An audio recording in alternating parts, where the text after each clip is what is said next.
Good morning students. So last class में क्या study कर रहे थे हम लोग?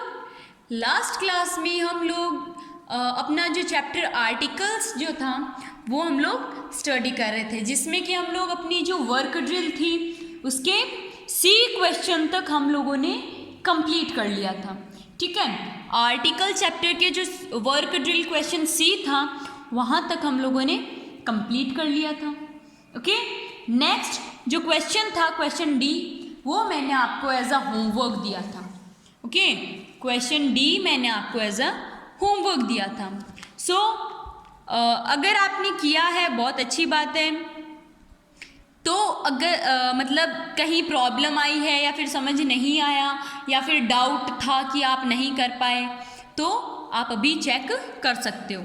ठीक है, और अगर कहीं रॉन्ग हो गया तो रीराइट कर लेना उसे। ओके, स्टार्ट करते हैं। First, I open a door and found an old man wearing hat standing on the doorstep। मैंने क्या किया? मैंने डोर ओपन किया। डोर डी, डी क्या है? डी क्या है? इट्स अ कॉन्सोनेंट, कॉन्सोनेंट है डी। सो ए यूज किया। ओल्ड, ओ क्या है? एन, तो एन यूज किया। और door step, on the door step. बेटा हम बोलते हैं ना ऑन द स्टेज, ठीक है, जहाँ ऑन आता है ना उसके बाद दे का यूज करते हैं हम लोग obviously. Okay, a boy came cycling down the street and began banged into the tree in the front of a house opposite ours, in the front of a house opposite ours। okay, question third, a bus stopped at the bus stand। एक bus stand पे रुकी। an old woman wearing a faded skirt and holding a black umbrella got off the bus। The bus use क्यों किया मैंने? क्योंकि पहले भी यहाँ बस की बात हो चुकी कि एक बस आई एंड वो बस स्टैंड पे रुकी। ठीक है, तो यहाँ पहले बस की बात हो चुकी, सो यहाँ क्या करेंगे? द यूज करेंगे कि a bus stopped at the bus stand, an old woman wearing a faded skirt and holding a black umbrella got off the bus।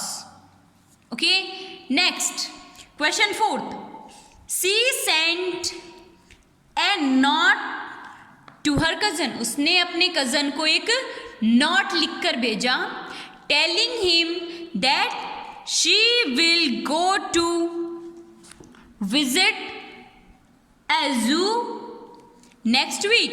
कि उसने अपने कज़न को एक नोट लिख के भेजा कि वो एक जू विजिट करने के लिए नेक्स्ट वीक वो एक जू विजिट करने के लिए जा रही है।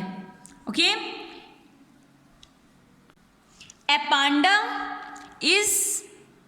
panda is bought to kept there for the visitors। a panda is bought and kept there for visitors। उसके द्वारा एक जो पांडा है वो लाया गया है to kept there for visitors, और वहाँ रखा जाएगा विजिटर्स के लिए। Okay, it will be an amazing experience, और ये उसके लिए बहुत ही अमेजिंग एक्सपीरियंस होने वाला है। ओके, सो यहाँ हमने कंप्लीट किया अपना जो चैप्टर नंबर 9 था आर्टिकल्स।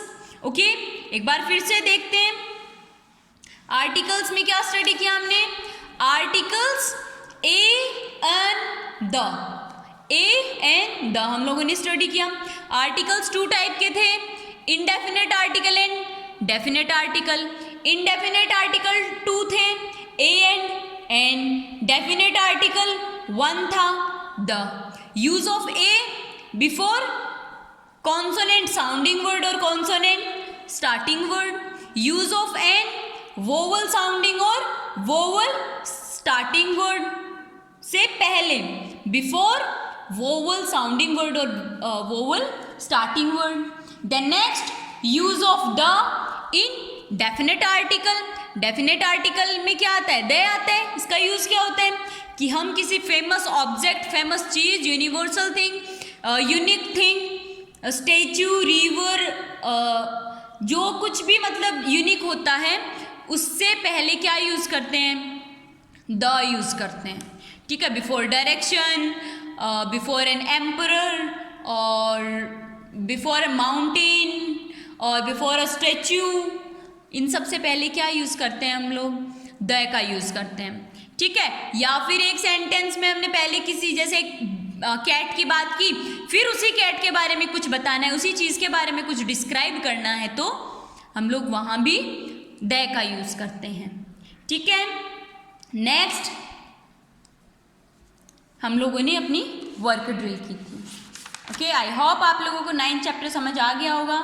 अगर फिर भी कहीं प्रॉब्लम आती है, समझ नहीं आता है, तो आप पूछ सकते हो। Okay, bye.